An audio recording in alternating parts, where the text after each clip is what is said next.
What's up, you guys? Welcome back into iHeartRadio's official wrestling podcast, the Battleground Podcast, which you can find wherever you listen to podcasts. And of course, you can also watch this on YouTube. Just search Battleground Podcast. And today on the show, we have a familiar face that you have seen plenty of times on the show. We have the man himself, PCO, joins the show. PCO, so how are you doing? Very good, actually. Yeah.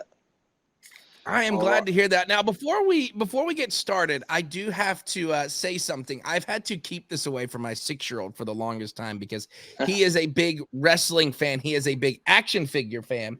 And I have had this sitting here waiting to try to find you as close as you can so I can get you to sign this because he's been trying to play with this. His Frankenstein is what he calls that. Yeah, cool. But I mean, how awesome is it to have your own action figure to see that kind of thing? Very good. Like I think there's probably a couple more coming up. Like I think we're TNA right now. We're talking about doing some, so that'd be great too to have one with TNA. But I mean, it's very cool. Very cool. Yeah, absolutely. And of course, we've got Hard to Kill coming up here on January 13th, and you're set to face Dirty Dango. What strategies or preparations have you specifically undertaken for this match, and any surprises in store for your opponent or the audience? Well, if I tell you, it wouldn't be a surprise. So, hey, I figured I'd try to at least ask. You know. Yeah, no, that's cool.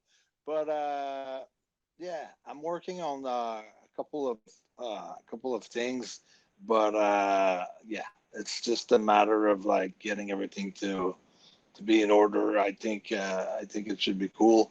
But my main focus is to get a title fight again in 2024. Fight for the World Championship, TNA World Championship, the title, and I had my match with Macklin in 2023. Didn't go my way, and 2024, this is my main goal. This is my main objective. It's become a TNA World Champion.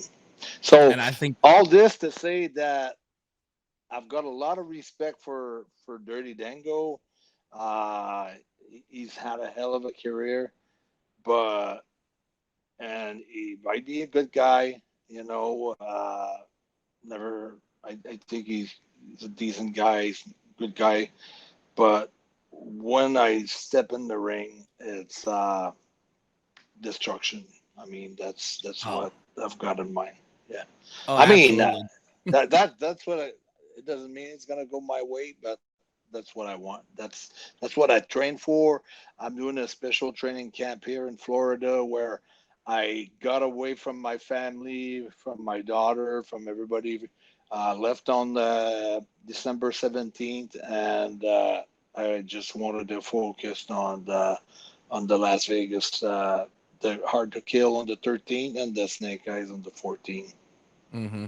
And man, so all my focus, because I didn't want to eat junk. I didn't want to miss a training. I didn't want to feel bad because grandma, or an aunt or my mom or someone, like I didn't try the whatever, sugar pie or, it's just, I didn't want to be there. I just wanted to be in my own things and just focus on my own things. Right. Absolutely. And of course, Dirty Dango is, I don't think he's ready to step into the ring with PCO because, I mean, if you've ever watched PCO matches, like, Dirty Dango has got his hands full, and he is going to be very, very hard to kill, I guess. PCO is going to be hard to kill. Pun intended right there. I think yeah, that pay-per-view, like, it's the 13. It sounds perfectly. PCO's hard to kill. I mean, they should rename that pay-per-view PCO's hard to kill. We should, and let you decide each match that night. That would be fantastic. And speaking of matches, I mean, you've been trying to, earlier in the year, you talk about wanting to incorporate electricity in your matches. Now that we're shifting into this new era of TNA, is that still a goal in 2024 to somehow introduce electricity? Because I know we've done the batteries and everything else, but I feel like we could do more. Yeah, yeah. I mean, we could do more, and there's different ways that we could do more. Mm-hmm. So yes, it's a very very uh, yeah, that's a goal in itself. Yeah, that's something that I plan on doing in 2024. Yeah, yeah, in different ways, like you said, Just we've not we've seen the we've elect. seen things, but it could be. I mean, it depends. It depends. Where we at with all the theatrical, standpoints of everything. Mm-hmm. That's it's what is around everything that makes it, something special. It's not just Right.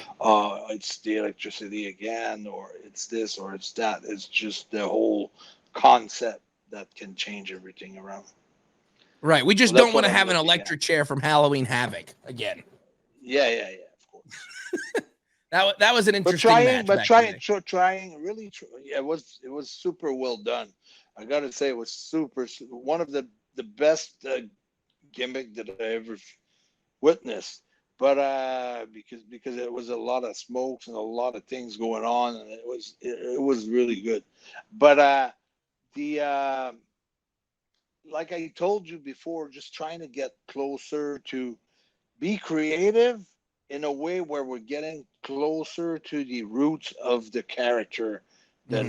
1931 character. Be really close to that, but in a creative 2023 ways. Right. That's the main goal. Yeah. Absolutely. And here's something that I mean, over the past couple of years or so, cinematic matches have gained very big popularity in recent years. Now, I think it would be kind of cool to have a PCO cinematic style match. Is that something that you would be interested in? And, if so, what kind of setting, maybe storyline, would you like to explore through this unique form of wrestling? Yeah, because I was not a fan of it, like because I felt we had to go there, or a lot of companies had to go there because of the pandemic. But it became like something pretty that people like. I've had a lot of people asking me, well, PCO should have a cinematic match. Well, if we go that route, um, it needs to be something super. I think we need to get a good budget and that, and something like that. It's got to be cool. Yeah, it's got to be a few big surprises. I would say to make a Yeah. match like that really work. And Yes. I think you get a cinematic style PCO match and kind of do half cinematic and then half bring it into real life into the ring. That would be fantastic, and I think we could possibly hopefully see that in 2024. But something big happened in 2023. They were talking about everybody resigning and doing this and doing that. You are one of the big names that re-signed with TNA. Everybody was ecstatic about that. What motivated your decision to re-sign with TNA Impact? Are there any particular goals and aspirations to aim to achieve in the new tenure with the company? I know you talked about wanting the title, but is there anything else? Yeah. No, that's one of the thing, and I'd like also. I will do everything in my power. I don't know. I don't know how much it can. It could be an influence, but right now the market in the province of Quebec is red hot. It's exploding. It's one of the biggest market in pro wrestling right now, Mm-hmm. and to have a to have a championship match in my hometown in the province of Quebec. It could be in Montreal, could be anywhere in the province of Quebec. Uh, that would be really significant. That would be awesome because uh, I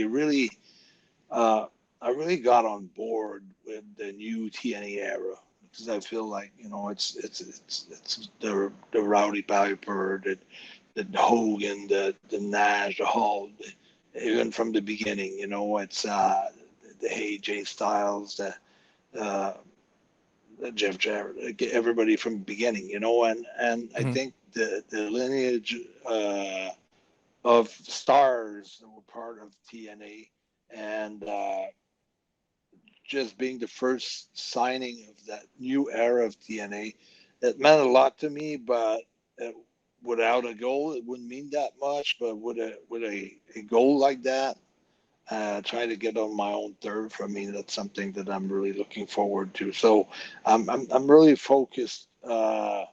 It doesn't mean it's going to happen in 2024, but it would be awesome if it did, if it does. Mhm.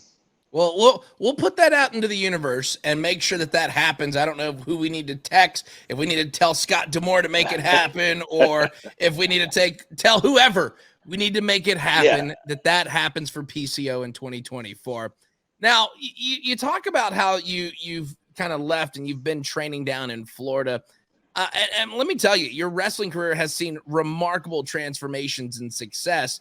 What do you attribute to your longevity and adaptability to an industry that's constantly evolving? The capacity to adapt to change.